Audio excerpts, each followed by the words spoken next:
ইউসুফ আলাইহিস সালামের চেহারা দেখে মিশরের মেয়েরা এত সুন্দর নবী ইউসুফ আলাইহিস সালামকে দেখে লেবু কাটতে যে আঙ্গুল কেটে ফেলেছিল। কোরআনে এই কথা আছে না নাই? ওয়াকাত্তা'না আইদিয়াহুন, লেবু কাটতেছে আর ওনারা দেখে লেবু কাটা শেষ, কিন্তু কাটা আর থামায় নাই, ওই এক টানে আঙ্গুল শেষ।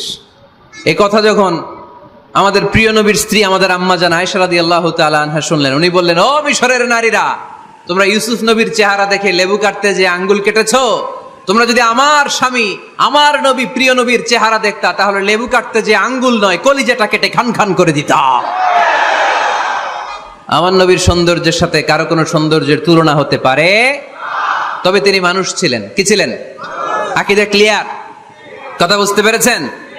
এজন্য কোরআন বলে, কুল ইন্নামা আনা বাশারুম মিসলুকুম ইউহা ইলাইয়া আন্নামা ইলাহুকুম ইলাহুম ওয়াহিদ। ও নবী, আপনি বলে দেন, নিশ্চয় আমি তোমাদের মতোই মানুষ, কিন্তু পার্থক্য হলো আমার কাছে ওহী আসে, তোমাদের কাছে আসে না। ঠিক কি না? এখানেই পার্থক্য। তিনি অদৃশ্যের খবর জানেন, গায়েবের